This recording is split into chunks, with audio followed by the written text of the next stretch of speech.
Ma'am, ముందుగా Nationalist hub నిర్వహిస్తున్నటువంటి NH talks గురించి మీ ఒపీనియన్ మ్యామ్? మనిషికి ఉనికి అతని ధర్మం తల్లి. ధర్మము జీవన విధానము రెండు వేరు కాదు. అది తెలుసుకున్న ప్రప్రథమమైన ఛానలే nationalist hub. Thank you madam. Modi హయాంలో అభివృద్ధి ఎంతవరకు జరిగింది? ఒక అమ్మ బిడ్డని కని పెంచేటప్పుడు బిడ్డ ఏమి అడగకుండానే చాలా చేసేస్తుంది తల్లి. ఇప్పుడు మీరు పిల్లల దగ్గరికి వెళ్ళి అడిగారనుకోండి, మీ అమ్మ మీకు ఇంకా ఏం చేయాలంటే అంటారు.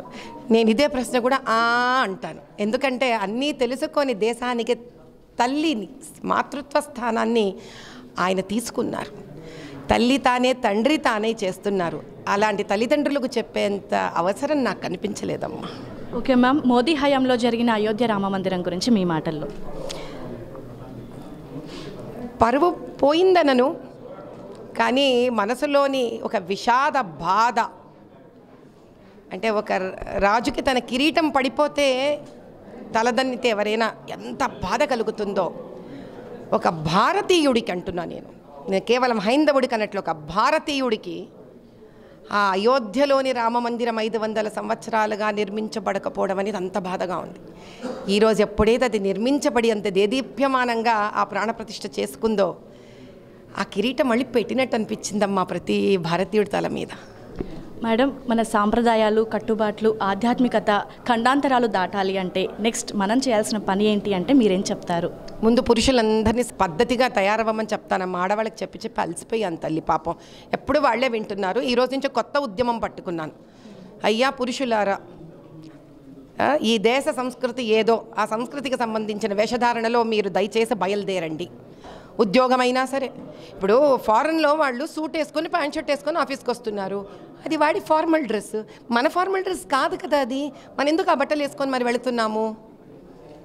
కాబట్టి ఇది అర్థం చేసుకొని ముందు ఎవరెవరికైతే ఇది అర్థమవుతోంది, ఈ ఉద్యమాన్ని నేను కూడా చేపట్టాలి అనుకుంటే గనక భారతీయ వస్త్రధారణ ఎప్పుడైతే పురుషులు మొదలు పెడతారో అది చూసి బహుశా స్త్రీలందరూ కూడా చిన్నగా సిగ్గుపడతారు. It's my personal question. నేను అడుగుదాం అనుకున్నాను, సో ఛాన్స్ వచ్చింది, ఇప్పుడు అడుగుతున్నాను. సో దేవతని ఆరాధిస్తారు పురుషులంతా దేవతగా. So sweeper to CEO ladies అన్ని రంగాల్లోనూ ఉన్నారు. అయినా సరే పురుషులకి ఆడది అంటే ఒక చిన్న చూపు. దేవతగా పూజించే పురుషులకి ఆడదాన్ని ఒక అమ్మగానో చెల్లిగానో ఎందుకు పూజించలేకపోతున్నారు?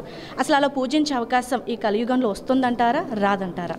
నువ్వు కలియుగం వరకు వెళ్ళిపోయావమ్మా. 1500 2000 సంవత్సరాల క్రితం వాళ్ళు అలాగే పూజించారు. పూజించలేదని ఎందుకు అనుకుంటున్నారు మీరందరూ? స్త్రీని కనుక పూజించకపోతే ఈరోజు మీరు ఇలా నిలబడినంత ఎలా మాట్లాడతారు? ఈ కెరియర్ని ఒప్పుకున్నది ఎలా? మీ ఇంట్లో నన్ను ఇలా నిలబడి మాట్లాడినిచ్చింది ఎవరు? నా ఇంట్లో అందరు ఆడవాళ్లే ఉన్నారా? మా ఇంట్లో, మీ ఇంట్లో అందరు ఆడవాళ్లే ఉన్నారా? అసలు ఇది చాలా అపోహ. పురుషుడు ఎప్పుడూ స్త్రీని ఆపలేదు. కానీ ఇటువంటి పురుషుడు గత 1500 సంవత్సరాలుగా తన భార్యని, కూతురిని, చెల్లెలిని, తల్లిని కాపాడుకునే మార్గంలో, వీళ్ళందరినీ సంరక్షించుకునే మార్గంలో పాపం అతనికే తెలియని ఒక DNA RNA చేంజ్ అయిపోయింది ఆయనలో. అంటే ఏంటి? He started becoming more finicky about it. అంటే ఒక రకమైన ఎలా సాడిస్ట్ బిహేవియర్ అందులో రావడానికి కారణము స్త్రీని ఎప్పుడూ రక్షించుకోవడం ఆయనకు తెలీదు. హ్యాపీగా ఉండేది భారతదేశంలో స్త్రీ. వీర విహారం చేస్తూ తనకు కావలసిన అద్భుతమైన రంగాలలో కూడా ఆవిడ నిష్ణాతురాలయ్యి కుటుంబాన్ని కూడా చూసుకుంటున్న ఒక అద్భుతమైన స్త్రీని ఈరోజు కాపాడుకోవాలి. ఎనర్జీని కాపాడవేంటమ్మా?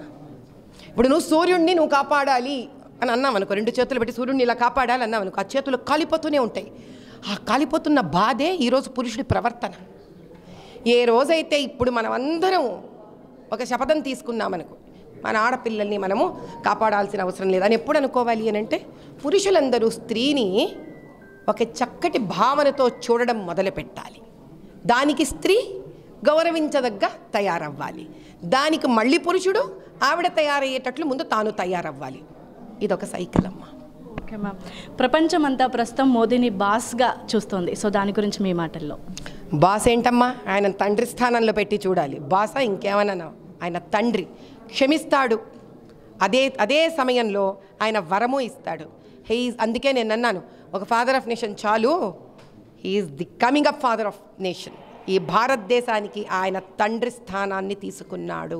అందుకే ఎవరు ఏమన్నా ఎన్నన్నా అలా భరించుకుంటూ సన్మార్గంలో తాను వెళుతూ ఇది సన్మార్గం అని చెప్పాడు. అందుకే he has to be term the next father of nation.